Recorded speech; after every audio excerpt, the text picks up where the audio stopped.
Hello बच्चों। Hello guys. बच्चों, आज हम बात करने वाले हैं हमारे 10th के साइंस सब्जेक्ट का जो पहला चैप्टर हम पढ़ रहे थे, भोजन एवं मानव स्वास्थ्य।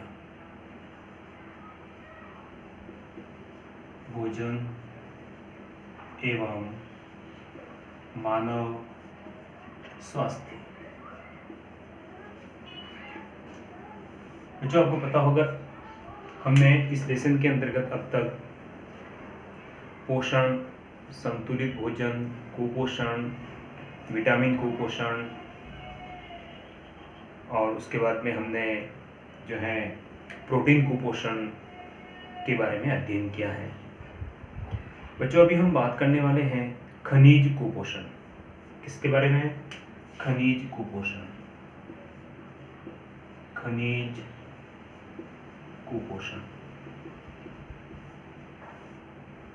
मिनरल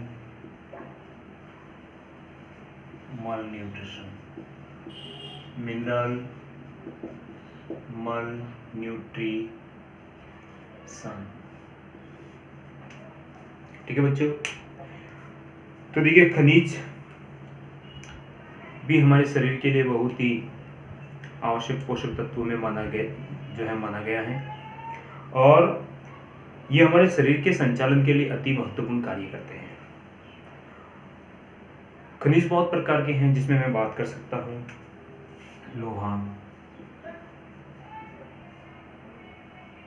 लोहा हो गया, आयोडीन, कैल्शियम, फास्फोरस, पोटेशियम आदि। ये सारे जो हैं और भी हैं, तो ये सारे जो है वो खनिज हैं और इन खनिजों का हमारे शरीर पर क्या इफेक्ट रहता है वह हम इसमें बात करेंगे। ये किस प्रकार से हमारे शरीर में जो है महत्वपूर्ण कार्य करते हैं। तो जो सबसे पहले मैं बात करता हूँ लोहे की। लोहा जिसका प्रतीक फेरम Fe होता है, आयरन भी बोल सकते हैं, आयरन। बच्चों, लोहा जो है वह हमारे शरीर में एक महत्वपूर्ण खनिज है। अब कहते होंगे भी कि लोहा भी हमारे शरीर को जरूरत है। हाँ बच्चों, लोहे की भी हमारे शरीर को बहुत जरूरत है, क्योंकि बिना इस लोहे की मात्रा के हमारे शरीर में ऑक्सीजन गैस का परिवहन समस्त कोशिकाओं तक नहीं हो पाता है। अब आप समझ गए होंगे। तो हमारे शरीर में समस्त कोशिकाओं तक ऑक्सीजन गैस को पहुंचाने का कार्य जो करता है, जिसको हम कहते हैं श्वसन वर्णक हीमोग्लोबिन। क्या कहते हैं?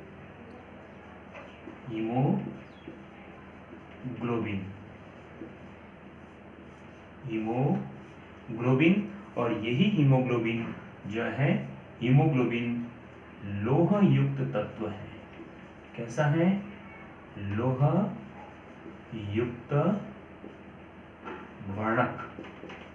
लोह युक्त वर्णक है और यह आरबीसी यानी लाल रुधिर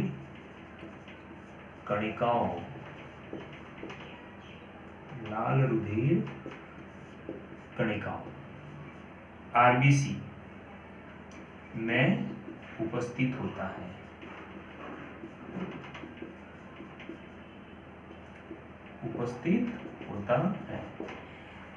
इसका कार्य, हीमोग्लोबिन का कार्य जो है वो HB मतलब हीमोग्लोबिन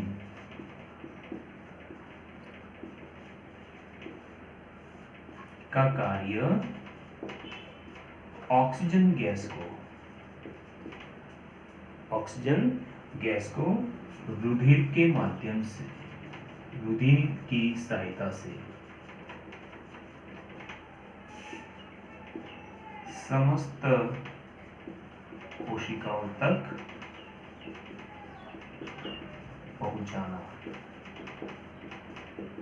ठीक है। हीमोग्लोबिन की कमी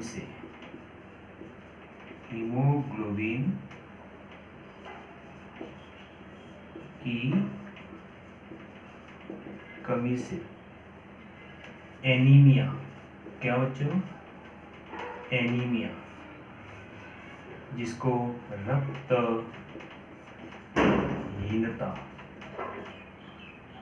ठीक है, हीमोग्लोबिन की कमी से एनीमिया रोग होता है। गर्भवती महिलाओं में ये ज्यादा होता है, गर्भवती, इसलिए उनको ज्यादा खून की आवश्यकता होती है। तो बच्चों हीमोग्लोबिन, ठीक है।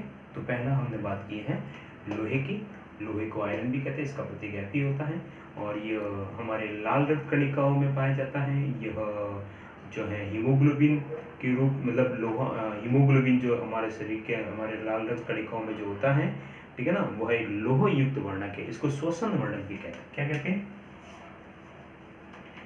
श्वसन वर्णक भी कहा जाता है। ठीक है, जो इंपॉर्टेंट है, सीधा सा प्रश्न पूछेंगे कि लोह युक्त वर्णक का नाम बताओ, या हमारे शरीर में समस्त कोशिकाओं तक ऑक्सीजन पहुंचाने वाले लोह युक्त प्रोटीन का नाम बताओ। तो हमें क्या बताना है? हीमोग्लोबिन। और इसी हीमोग्लोबिन के कारण हमारा जो रक्त है वो कैसा होता है? लाल होता है। ठीक है, लाल होता है।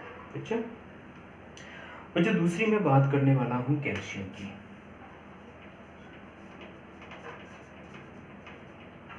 Calcium Ca। बच्चों कैल्शियम जो है हमारे शरीर की हड्डियों और दांतों को मजबूती प्रदान करते हैं। तो इसका कार्य क्या है? हड्डियों तथा दांतों को मजबूती प्रदान करना। और इसकी कमी होती है, कमी से हड्डियां कमजोर तथा भंगुर। भंगुर का मतलब होता है जल्दी जल्दी टूट जाना, भंगुर प्रकृति। ठीक है, हल्की सी चोट लगने पर टूट जाना। तो हड्डियां कमजोर तथा भंगुर प्रकृति की हो जाती है। ठीक है बच्चों, तीसरा मैं बात करूंगा आयोडीन की। तीसरा खनिज है बच्चों आयोडीन। ये कुछ इंपॉर्टेंट खनिज की बात कर रहे हैं हम। ठीक है, बहुत सारे खनिज है जो आपको मैंने नोट्स के माध्यम से प्रोवाइड कराया है, वो आप देखते रहना।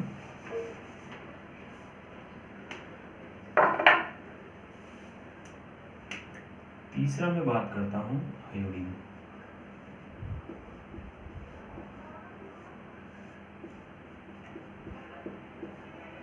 बच्चों आयोडीन हमारे शरीर में जो है भोजन के माध्यम से प्रवेश करता है, मतलब नमक के माध्यम से, नमक के साथ।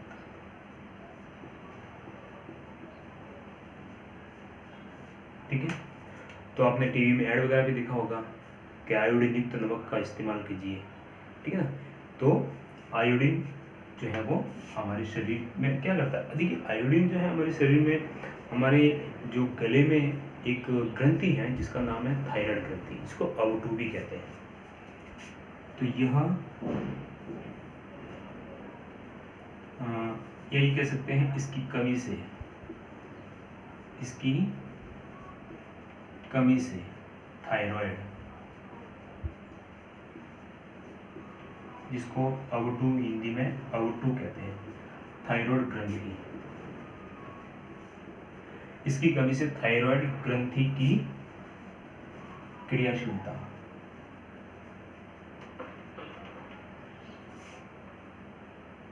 घटती है, जिससे गलगंड, घेंगा,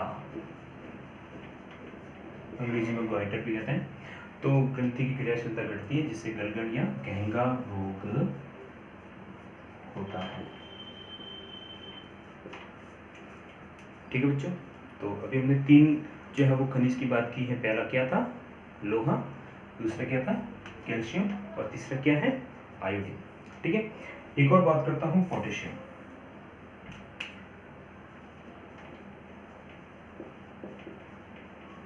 पोटेशियम, पोटेशियम का प्रतीक हमें बताएं कि तो जो पोटेशियम जो है यह मांसपेशी संकुचन, मांसपेशी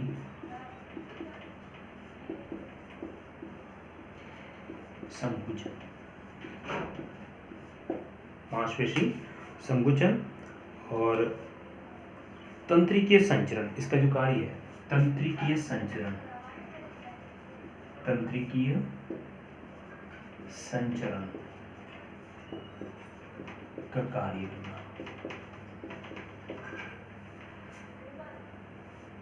और शरीर का संतुलन बनाना, शरीर का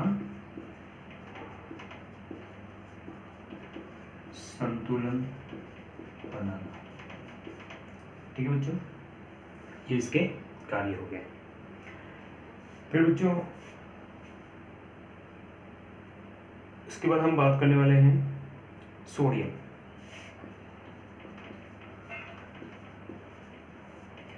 तो सोडियम के भी लगभग यही कार्य है जो ऊपर लिखा हुआ मैंने, यही इसके भी लगभग कार्य मानेगा।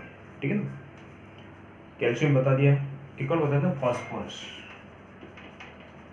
फास्फोरस, फास्फोरस अधातु है। अभी तक हमने जितने भी पढ़े हैं वो सब धातु के अंदर थे, लेकिन जो फास्फोरस है वो कैसा है, अधातु है, ये एक अधातु है। और देखिए ये भी प्रश्न आ सकता है कि हमारे शरीर में खनिजों की आवश्यकता होती है, तो किसी एक ऐसे खनिज का नाम बताइए जो अधातु होता है, तो उसका नाम बताना हमको फास्फोरस। और फास्फोरस का कार्य भी क्या है, हमारे हड्डियों और दांतों को मजबूती प्रदान करने का है। क्या करना है इसका, हड्डियों और दांतों को मजबूती प्रदान करना। ठीक है, हड्डियों तथा